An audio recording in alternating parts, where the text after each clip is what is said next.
হযরত আবু মুসা আশআরী রাদিয়াল্লাহু তাআলা আনহু এবং হযরত আবু বকর রাদিয়াল্লাহু তাআলা আনহুমা থেকে বর্ণিত, আল্লাহর নবী ইরশাদ করেছেন, দুইজন মুসলমান তরবারি নিয়ে একজন আরেকজনের মুখোমুখি হলো, একজন আরেকজনকে হত্যার জন্য উদ্যত হলো।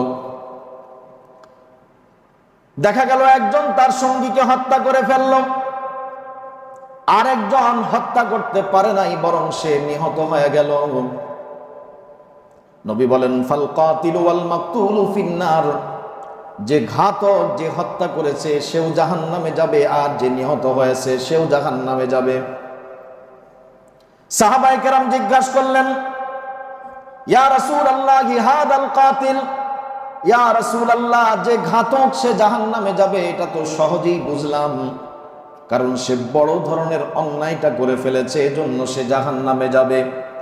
কিন্তু ইয়া রাসূলুল্লাহ ফামা বাদুল মাকতুল, নিহত ব্যক্তি যে নিহত হলো তার অপরাধটা এখানে কোথায়, সে কেন জাহান্নামে যাবে?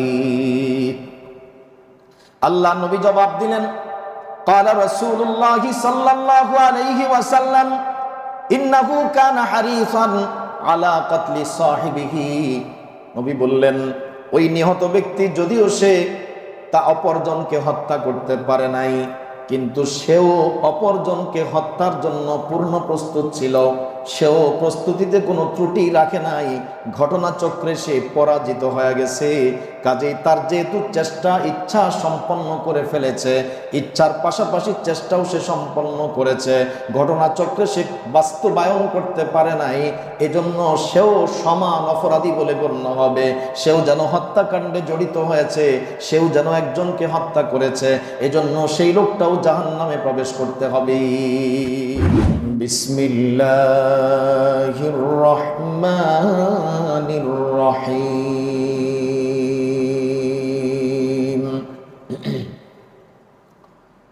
وعباد الرحمن الذين يمشون على الأرض هونا وإذا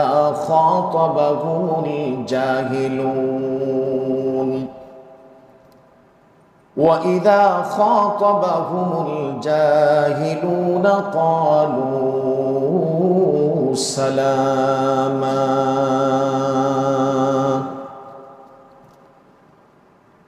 وعن أبي أيوب رضي الله تعالى عنه قال قال رسول الله صلى الله عليه وسلم من صام رمضان ثم أتبعه ستا من شوال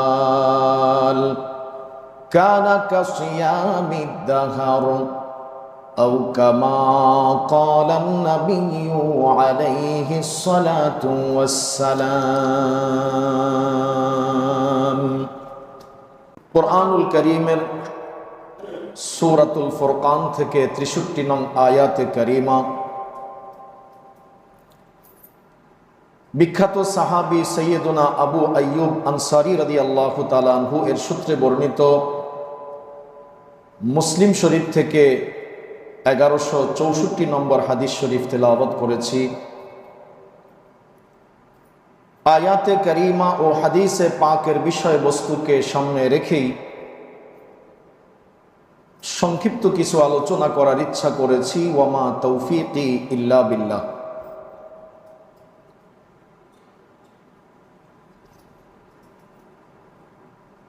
প্যারে হাজিরিন, সূরাতুল ফুরকানের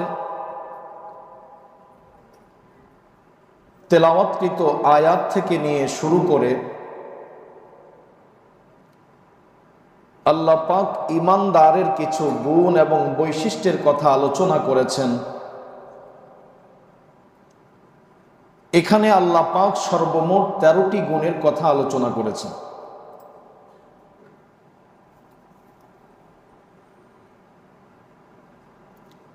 যারা আল্লাহর প্রিয় বান্দা, যারা মুত্তাকি মুমিন,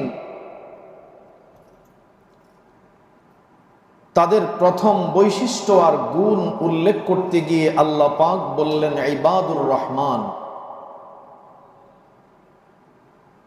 তারা হলো রহমানের গোলাম।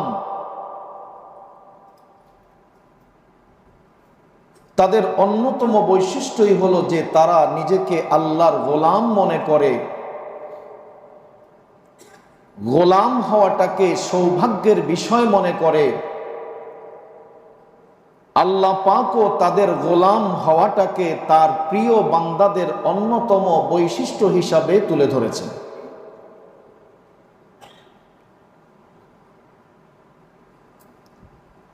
গোলাম তো তাকেই বলে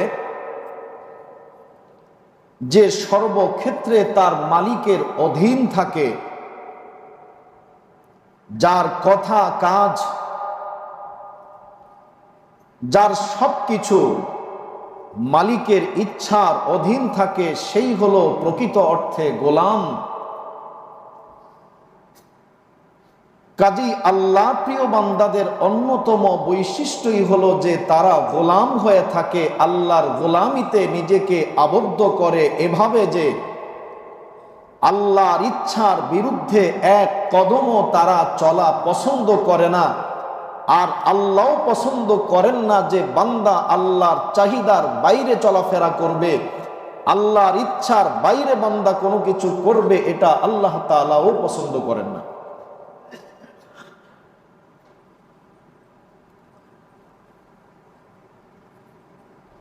যেখানে আল্লাহ পাক কিয়ামতে আখিরাতে বান্দাদেরকে জান্নাতে প্রবেশের অনুমতি দিবেন, সেখানেও একথাই বলবেন, ইয়া আইয়াতুহান নাফসুল মুতমাইন্নাহ,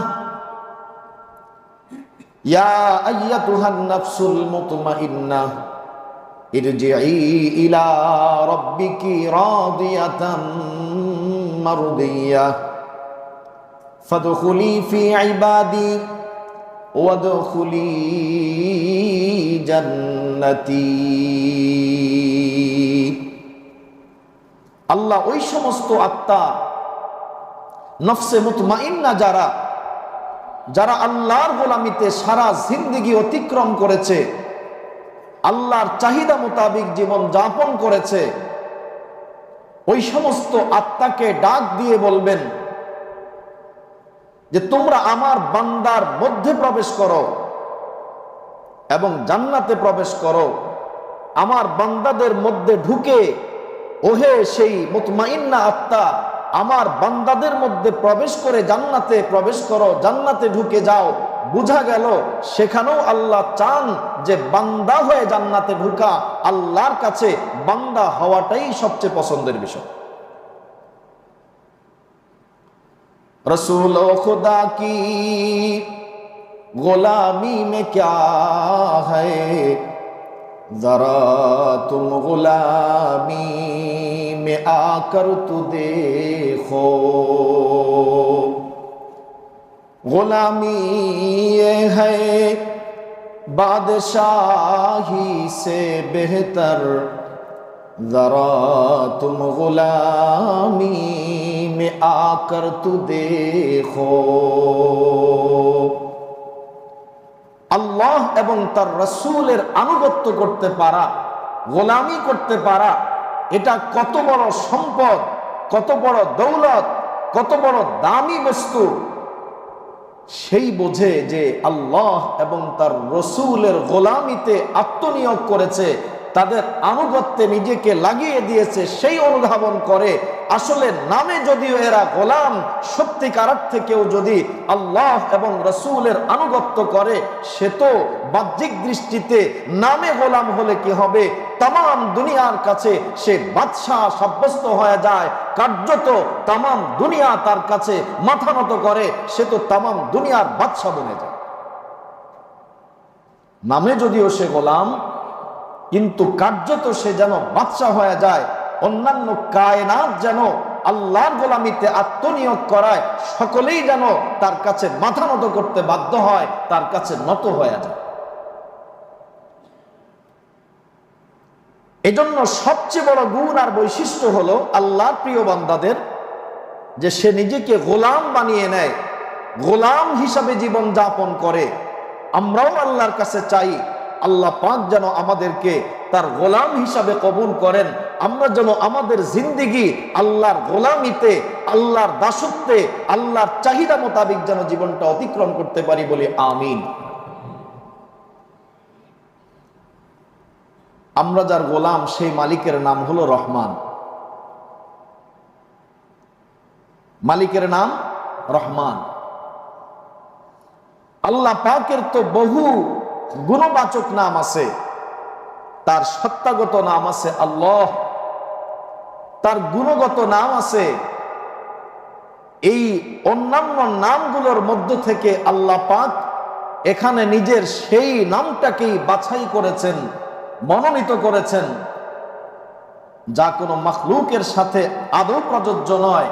কোনো মাখলুক কোনোদিন রহমান হতে পারে না, কারণ রহমান তো ওই সত্তার নাম যার দয়া মায়া এত ব্যাপক যে কুল কায়নাতকে প্রতি মুহূর্তে যার দয়া মায়া ঘিরে আছে, বেষ্টন করে আছে, যিনি এত বেশি দয়ার অধিকারী, এমন সত্তা আল্লাহ ব্যতীত আর কেউ হতে পারে না। আল্লাহ পাক এখানে ইমানদারের গুণ বলতে গিয়ে নিজেকে রহমান বলে পরিচয় দিয়ে বুঝাতে চাইলেন, রহমানের গোলামি যদি করো, তুমি তো এমন মালিকের গোলামি করছো যেই মালিক হলো রহমান, যিনি দিতে গেলে সর্বনিম্ন কোন নেক আমল যদি বান্দা করে তো আল্লাহ পাক বান্দাকে সর্বনিম্ন একটি আমলের পরিবর্তে অন্তত 10 গুণ পরিমাণ দিয়ে থাকে। কারণ তিনি তো রহমান, পরম করুণাময়, যার দয়া কুল কায়নাতকে ঘিরে আছে। কায়নাতের একটি যাররা, একটি অণু, একটি পরমাণু যার রহমতের বাইরে নাই, যার দয়ার চাদরের বাইরে যেতে পারে না, সেই সত্তাই হলো রহমান। আল্লাহ পাক যেন বুঝাচ্ছেন, তুমি যার গোলামি করবে সেই মালিক তো রহমান, সেই মালিক তো পরম করুণার মালিক। কাজেই এমন মালিকের গোলামি করতে পারলে তোমার ভাগ্য ভালো, তোমার কপাল খুলে যাবে। পৃথিবীর মধ্যে এমন কোন মালিক নাই, এমন কোন মালিক পাওয়া যাবে না যেই মালিক বলবে তোমার কাজের ডিউটিটা শুরু হয়ে যাবে ঘর থেকে বের হওয়ার পর। যতক্ষণ পর্যন্ত কেউ কাজে যোগদান না করে তার হাজিরা কিন্তু ওঠে না। সে কাজে যোগ দিয়েছে বলে সেটা গণ্য করা হয় না।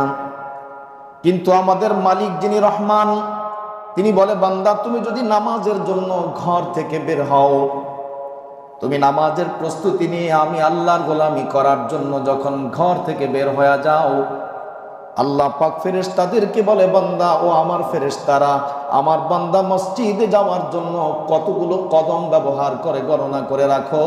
প্রতি কদমে আমার বান্দার জন্য নেকি লিখে দাও, গুনাহ খাতা মাফ করে দাও, আর প্রতিটি কদমে কদমে আমার বান্দার মর্যাদাটা বৃদ্ধি করে দাও।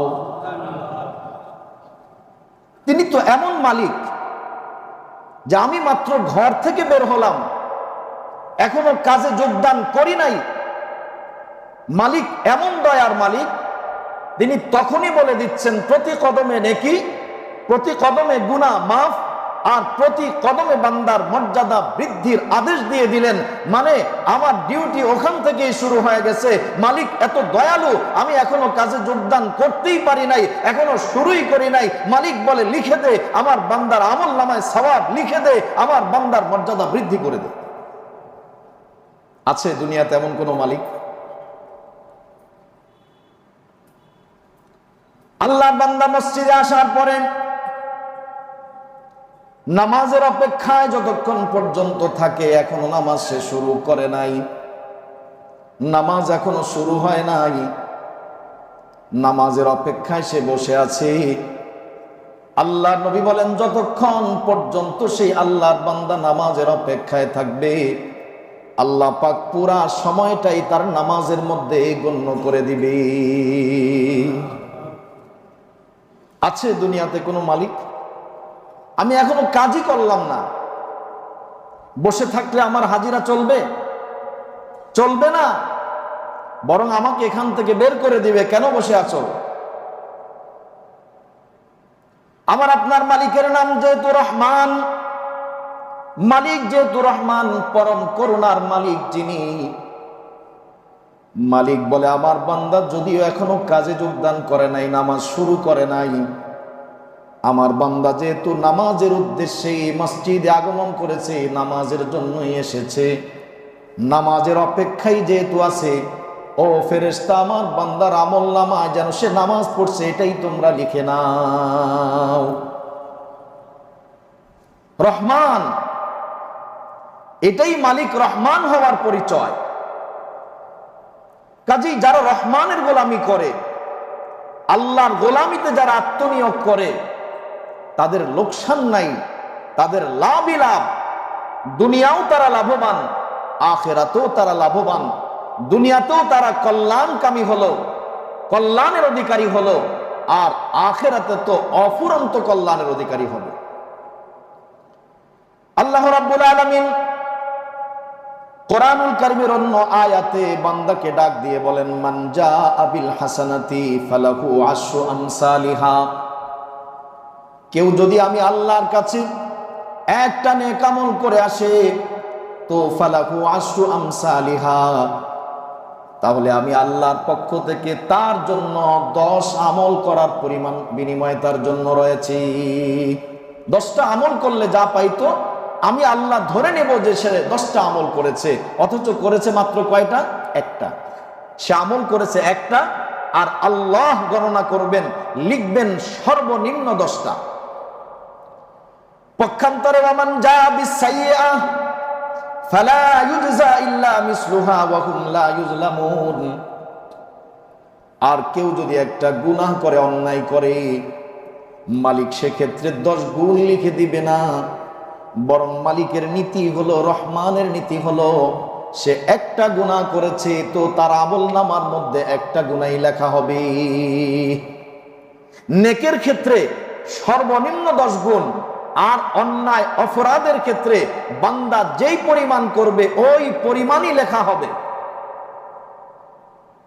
শুধু এতটুকু না, বড় অবাক করার বিষয়, কোন মানুষ যদি কোন গুনাহের ইচ্ছা করে, আল্লাহ পাক ফেরেশতাদের আদেশ করেন, যতক্ষণ পর্যন্ত সে গুনাহের কাজ না করবে ততক্ষণ লিখবে না।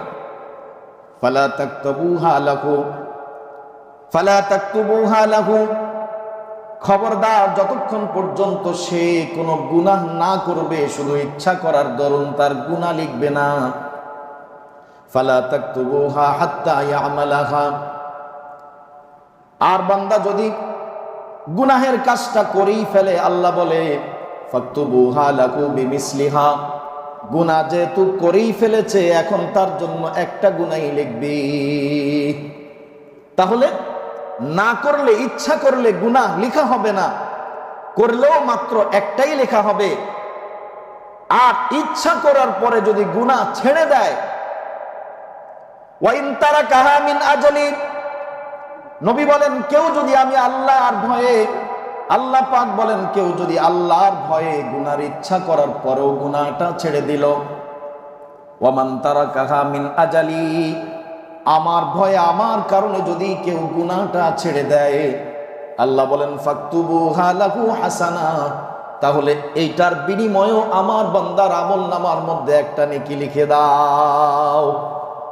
গুনাহের ইচ্ছা করেছে কিন্তু চিন্তা করলো না, এমন মালিকের নাফরমানি করাটা বেমানান, এই মালিকের নাফরমানি করা ঠিক হবে না। মালিকের ভয়ে, মালিকের বড়ত্বের কথা চিন্তা করে তার সম্মানে গুনাহটা ছেড়ে দিল, না করার চূড়ান্ত সিদ্ধান্ত করলো। আল্লাহ খুশি হয়ে বলেন রহমান তো, সেজন্য ফেরেশতাকে বলেন ফাকতুবুহা লাহু হাসানা, আমার বান্দার জন্য একটা নেকি লিখে দাও। তাহলে গুনাহ না করে ছেড়ে দিলেও আল্লাহ পাকের কাছে এত পছন্দের যে আল্লাহ তার জন্য একটা সওয়াবের কথা লিখে দেয়। মানুষ গুনাহ ছাড়ে 3 ধরনের। কেউ তো গুনাহ ছাড়লো আল্লাহর ভয়ে, ইচ্ছা করেছিল কিন্তু আল্লাহর ভয়ে সে এখন গুনাহটা ছেড়ে দিল। আল্লাহর ভয়ে যদি কেউ গুনাহটা ছেড়ে দেয়, তাহলে আল্লাহর সিদ্ধান্ত নবী জানাইলেন তার জন্য একটা নেকি লেখা হয়। আবার কেউ কেউ গুনাহ ছাড়ে যুহুলান ওয়া নিসিয়ানান, করার ইচ্ছা করেছিল কিন্তু পরে ভুলে গেছে, করতে মনে ছিল না, ইচ্ছা ছিল কিন্তু পরে মনে ছিল না, ভুলে ওই গুনাহের কাজটা আর করে নাই, ফাহিয়া লা লাহু ওয়ালা আলাইহি, এটা তার জন্য কল্যাণেরও না অকল্যাণেরও না, এটা তার জন্য লাভজনক না আবার ক্ষতিকর না। যেহেতু গুনাহ করেনি সেজন্য লেখা হবে না, আর যেহেতু অনিচ্ছাকৃত গুনাহ থেকে বিরত ছিল এই জন্য কোনো নেকিও তার জন্য লেখা হবে না। হ্যাঁ, যদি কোনো আল্লাহর বান্দা গুনাহ করার জন্য নিয়ত করেছে, সব প্রস্তুতিও সম্পন্ন করে ফেলেছে, চুরি করতে গিয়েছে, দেখে পুলিশ, বাইরে হয়ে গেছে, সামনে যায় পুলিশের সামনে পড়ে গেছে, ইচ্ছা ছিল, প্রস্তুতিও ছিল, কিন্তু প্রাসঙ্গিক কোনো কারণে করতে পারে নাই, তাহলে তার জন্য গুনাহই লেখা হবে। যদি সে ইচ্ছা করে সমস্ত প্রস্তুতি আঞ্জাম দিয়ে ফেলে, অন্য কোনো বাধার কারণে, অন্য কোনো অন্তরায়ের কারণে করতে পারে নাই, তাহলে সেক্ষেত্রেও তার জন্য গুনাহই লেখা হবে, তার আমল নামার মধ্যে পাপটাই লেখা হবে। সাইয়্যিদুনা হযরত আবু বকর এবং হযরত আবু মুসা আশআরী রাদিয়াল্লাহু তাআলা আনহুমা থেকে বর্ণিত, বুখারী, মুসলিম শরীফ, ইবনে মাজাতে রয়েছে, قال رسول الله صلى الله عليه وسلم إذا التقى المسلمان بسيفهما فقتل أحدهما صاحبه فالقاتل والمقتول في النار قيل يا رسول الله هذا القاتل فما بال المقتول قال إنه كان حريصا على قتل صاحبه أو كما قال النبي عليه الصلاة والسلام। হযরত আবু মুসা আশআরী রাদিয়াল্লাহু তাআলা আনহু এবং হযরত আবু বকর রাদিয়াল্লাহু তাআলা আনহুমা থেকে বর্ণিত, আল্লাহর নবী ইরশাদ করেছেন, দুইজন মুসলমান তরবারি নিয়ে একজন আরেকজনের মুখোমুখি হলো, একজন আরেকজনকে হত্যার জন্য উদ্যত হলো। দেখা গেল একজন তার সঙ্গীকে হত্যা করে ফেলল, আরেকজন হত্যা করতে পারে নাই, বরং সে নিহত হয়ে গেল। নবী বলেন, ফাল কাতিলু ওয়াল মাকতুলু ফিন্নার, যে ঘাতক, যে হত্যা করেছে সেও জাহান্নামে যাবে, আর যে নিহত হয়েছে সেও জাহান্নামে যাবে। সাহাবায়ে কেরাম জিজ্ঞাসা করলেন, ইয়া রাসূলুল্লাহ হাদাল কাতিল, ইয়া রাসূলুল্লাহ, যে ঘাতক সে জাহান্নামে যাবে এটা তো সহজেই বুঝলাম, কারণ সে বড় ধরনের অন্যায়টা করে ফেলেছে, এজন্য সে জাহান্নামে যাবে। কিন্তু ইয়া রাসূলুল্লাহ ফামা বাদুল মাকতুল, নিহত ব্যক্তি যে নিহত হলো তার অপরাধটা এখানে কোথায়, সে কেন জাহান্নামে যাবে?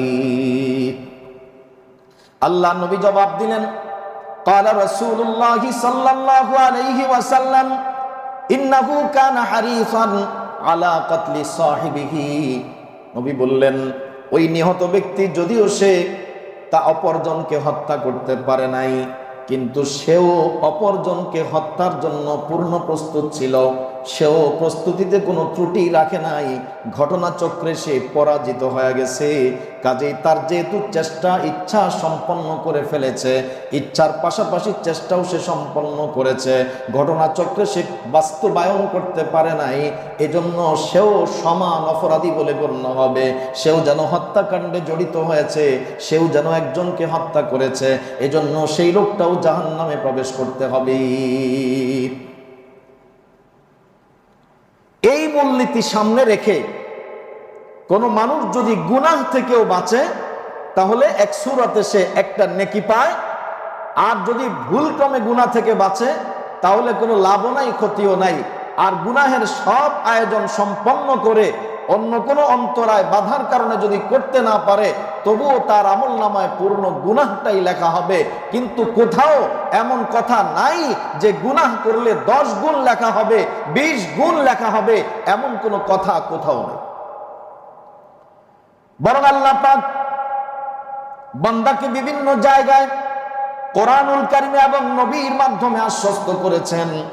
সাইয়্যিদুনা আবু যর গিফারী রাদিয়াল্লাহু তাআলা আনহু থেকে রিওয়ায়াত, عن أبي ذر رضي الله تعالى عنه قال يقول الله عز وجل من جاء بالحسنة فله عشر أمثالها أو أزيد ومن جاء بالسيئة فجزاء سيئة سيئة مثلها أو أغفر ومن تقرب مني شبرا تقربت منه ذراعا ومن تقرب مني ذراعا তাকাররাবতু মিনহু বা'আন ওয়া মান আতানি ইয়ামশি আতাইতুহু হারওয়ালা ওয়া মান লাকিয়ানি বিকিরাবিল আরদি খাতিয়াতান লা ইউশরিকু বি শাইআন লাকিতুহু বিমিসলিহা মাগফিরাহ আও কামা ক্বালা আন-নাবিয়্যু আলাইহিস সালাতু ওয়াস সালাম। সাইয়্যিদুনা আবু যর গিফারি রাদিয়াল্লাহু তাআলা আনহু থেকে মুসলিম শরীফে 2687 নম্বর বর্ণনা। আল্লাহর নবী ইরশাদ করেন, উম্মত শুনে রাখো, আল্লাহ পাক ঘোষণা করেছেন, কেউ যদি আমার কাছে একটা নেক আমল করে আসে তো ফালাহু আশরু আমসালিহা, তার জন্য আমি আল্লাহর পক্ষ থেকে 10 গুণ তো আছে, আও আজিয়াদ, 10 গুণ না, ক্ষেত্র বিশেষ বান্দার আমলের কোয়ালিটি আর মান লক্ষ্য করে আমি আল্লাহ শুধু 10 গুণ দেব এমন না, বরং আমি আল্লাহ কাউকে তার চাইতেও বেশি পরিমাণ প্রদান করতে পারি। তাহলে 10 গুণ পর্যন্ত সীমিত না, বরং আল্লাহ চাইলে অবস্থা অনুপাতে ইলা সাবঈ মিয়াতি দিফিন 700 গুণ, এমনকি ওয়াল্লাহু ইউদাইফু লিমান ইয়াশা, আল্লাহ বলেন যাকে ইচ্ছা আল্লাহ আরো বেশি দিবেন। কাউকে একই আমলের পরিবর্তে 10 গুণ দেওয়া হবে, আবার একই আমলের পরিবর্তে কাউকে 100 গুণ দেওয়া হবে, কাউকে 1000 গুণ দেওয়া হবে, কাউকে লক্ষ গুণ দেওয়া হবে, কাউকে কোটি গুণ দেওয়া হবে। যে আমলটাকে যেই মানের করে, যেই কোয়ালিটি সম্পন্ন আমল, যতটুকু কোয়ালিটি হবে, কোয়ালিটি যত ভালো হবে, আল্লাহর কাছে যত পছন্দের হবে, আল্লাহ পাক ওই অনুপাতে বান্দার আমলের সওয়াবটাকে বাড়ায় দেবে। ওয়ামান জাআ বিসাইয়্যাহ, আর কোন বান্দা যদি গুনাহ করে আসে, ফাজাযাউ সাইয়্যাতিন সাইয়্যাতুম মিসলুহা আও আগফির, আল্লাহর নবী বলেন, আল্লাহ ঘোষণা করেছে কেউ যদি কোনো গুনাহ করে, আল্লাহ পাকের পক্ষ থেকে ঘোষণা, তাহলে গুনাহের জন্য সে যে পরিমাণ গুনাহ করেছে, একটা গুনাহ করেছে, একটা অন্যায় করেছে, তো তার আমলনামায় একটা অন্যায় লেখা হবে। তাও সর্বক্ষেত্রে লেখা হবে এমনটা নয়, বরং কোন কোন ক্ষেত্রে আমি আল্লাহ আগফির, আমি তার মাফ করে দিতে পারি। যদি গুনাহ করেই ফেলে তাহলে সর্বোচ্চ যেটা করেছে ওটাই লেখা হবে, একটা করলে একটাই লেখা হবে, দুইটাও লেখা হবে না, 10টা তো প্রশ্নই আসে না, 100টা তো প্রশ্নই আসে না, বরং আল্লাহ পাক চাইলে, নবী বলেন আও আগফির, আমি চাইলে বান্দাকে মাফ করে দিতে পারি। ওয়ামান তাকাররাবা মিন্নি শিবরান, আল্লাহ পাক ঘোষণা করলেন, আমার কোন বান্দা যদি আমার দিকে 1 বিঘত পরিমাণ অগ্রসর হয়, তাকাররাবতু ইলাইহি যিরাআন তাকাররাবতু মিনহু যিরাআন, আমি আল্লাহ তার দিকে, আমার বান্দার দিকে 1 হাত অগ্রসর হই। ওয়ামান তাকাররাবা ইলাইয়া যিরাআন তাকাররাবতু মিনহু বা'আন, কেউ যদি আমি আল্লাহর দিকে 1 হাত পরিমাণ অগ্রসর হয়, তো আমি আল্লাহ তার দিকে 2 হাত, মানে একেবারে হাতের এই মাথা থেকে বগল পর্যন্ত, মানে 2 হাত সম পরিমাণ আমি আল্লাহ আমার বান্দার দিকে অগ্রসর হয়ে যাই। ওয়ামান আতানি ইয়ামশি, আর আমার যেই বান্দা আমার দিকে হেঁটে হেঁটে আসা শুরু করলো, আতাইতুহু হারওয়ালাতান, আমি আল্লাহ তার দিকে হেঁটে হেঁটে আসি না, আমি আল্লাহ তার দিকে দৌড়ায় আসি, অতি দ্রুত আমার বান্দাকে আমার রহমতের কোলে তুলে নেই। ওয়ামান লাকিয়ানি বিকিরাবিল আরদি খাতিয়াতান, আরো বড় অবাক করার কথা, নবী বলেন, আল্লাহ ঘোষণা করেছে, ওয়ামান লাকিয়ানি বিকিরাবিল আরদি খাতিয়াতান লা ইউশরিকু বি শাইআন, আমার কোন বান্দা যদি গুনাহ করতে করতে গোটা জমিনটা যদি ভরেও ফেলে, পুরা জমিনের ফাঁকা জায়গাটা গুনাহ দিয়ে ভরপুর করে ফেলেছে, জমিনটা গুনাহ দিয়ে যদি বান্দা ভরেও ফেলে, তবে শর্ত এতটুকু, যদি শিরক না করে, শিরক যদি না করে থাকে, আল্লাহ পাক বলেন, আমি আল্লাহ লাকিতুহু বিমিসলিহা মাগফিরাতান, জমিন ভরা গুনাহ সে নিয়ে হাজির হলো, আমি আল্লাহ গোটা জমিন ভরা মাগফিরাত নিয়ে তার জন্য হাজির হয়ে যাব। আমার আপনার রব এভাবে আমাকে আপনাকে দেওয়ার জন্য প্রস্তুত, কিন্তু আফসোস আমি আপনি নিতে ওইভাবে প্রস্তুত না, আমার আপনার মালিক আমাকে যেভাবে দিতে প্রস্তুত আছেন।